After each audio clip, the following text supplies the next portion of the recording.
Baiklah, saya akan menjelaskan mengenai proses fermentasi pada produk fermentasi yaitu tempe. Perkenalkan, nama saya RR Garing Cassandra dengan NIM 100212823280045 dalam pemenuhan tugas mata kuliah mikrobiologi pangan dan juga gizi. Baiklah, saya akan menjelaskan mengenai produk fermentasi yaitu tempe. Tempe itu adalah produk fermentasi yang dihasilkan dari kacang kedelai. Nah, tempe ini merupakan salah satu makanan populer dan juga yang disukai oleh masyarakat di Indonesia. Nah, bagaimana sih proses pembuatan tempe itu? Baiklah, proses pembuatan tempe dari kacang kedelai direndam dan juga direbus untuk menghilangkan kulit dari kacang kedelai itu sendiri. Lalu direndam semalaman atau minimal 8 jam. Lalu dapat juga dengan cara kedelainya itu diremas-remas untuk memisahkan kulitnya. Lalu kita pisahkan kulit kedelai yang mengapung di atas, seperti cara yang ada pada video. Atau bisa juga menggunakan saringan, kita buang kulit dari kedelai yang mengapung di atas.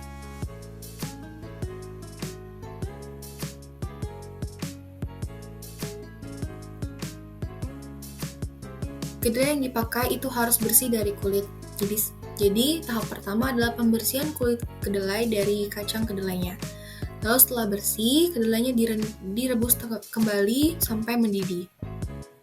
Nah, lalu setelah mendidih, kedelainya ditiriskan sehingga untuk mengeringkan kedelai itu sendiri. Dan juga dapat dipanaskan dengan dipanci tanpa air untuk dikeringkan sampai benar-benar kering. Lalu dilebarkan di tempat yang dingin untuk ditambahkan ragi tempe. Lalu ragi tempe yang ditambahkan itu diaduk sampai benar-benar merata. Lalu jika sudah benar-benar merata, masukkan ke dalam wadah seperti plastik atau daun pisang. Diusahakan wadahnya itu adalah wadah yang kedap dari udara.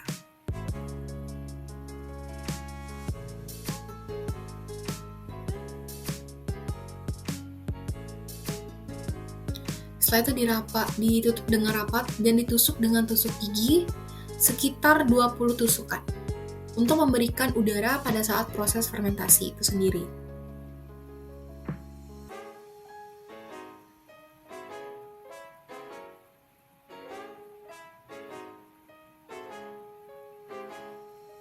Lalu diratakan dan ditaruh di tempat yang dapat dimasukkan oleh udara.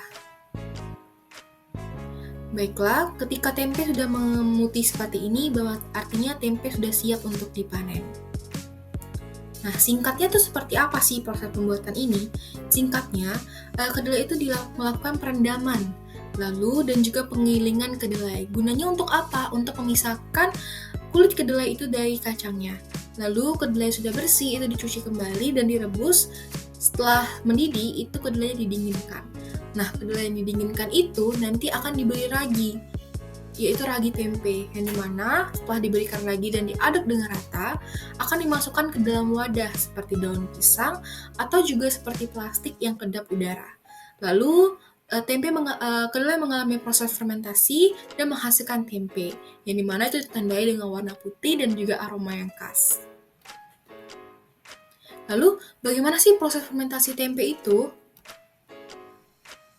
Nah, proses fermentasi itu dimulai dari inokulasi, yang dimana tadi kedelai yang direbus dan didinginkan itu ditambahkan ragi tempe, yaitu ragi itu berfungsi sebagai starter untuk memulai proses fermentasi. Lalu, kedelai yang diinokulasi itu nanti akan dibungkus dengan daun pisang atau juga seperti plastik dalam waktu dengan suhu 30-40 derajat Celcius dengan waktu selama 24-48 jam. Nah, nanti selama proses fermentasi, itu jamur akan tumbuh dan membentuk miselium, di mana proses fermentasi itu selesai ditandai dengan tempe yang akan terlihat berwarna putih dan memiliki aroma yang khas. Nah, di sini dapat teman-teman lihat proses terjadinya fermentasi pada tempe.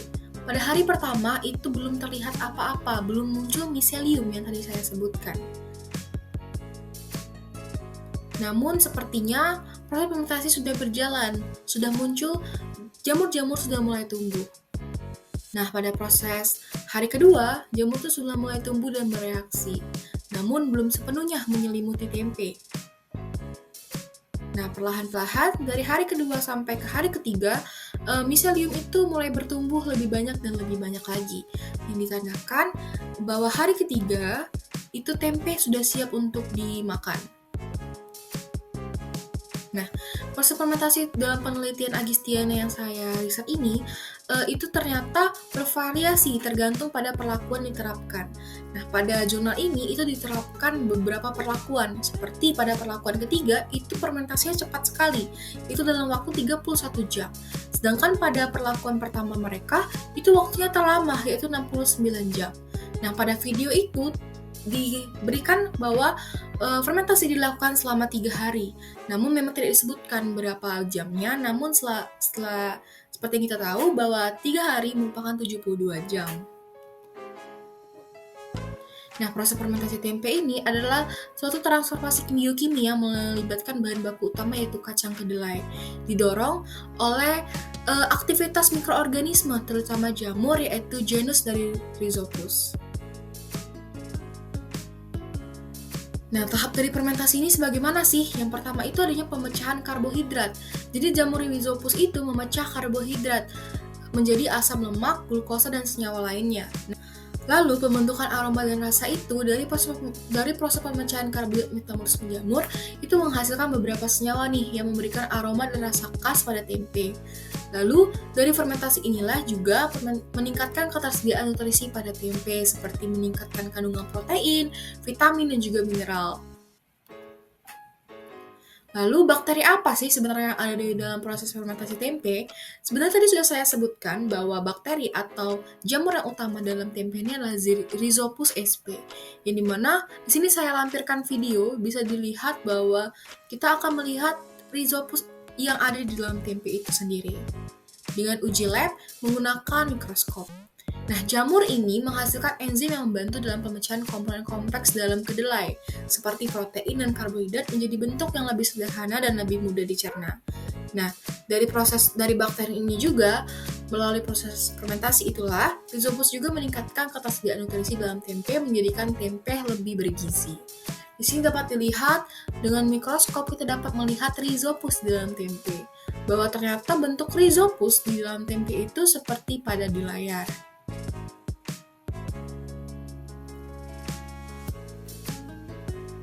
Lalu ternyata nggak hanya Rhizopus saja yang ada di dalam tempe, tapi ada Bacillus subtilis, Lactobacillus plantarum, Enterococcus facialis, Pediococcus fasciolatici, yang dimana memiliki peran dan fungsi masing-masing di dalam tempe. Seperti Bacillus, dia itu berfungsi dalam pembentukan flavor dan juga tekstur.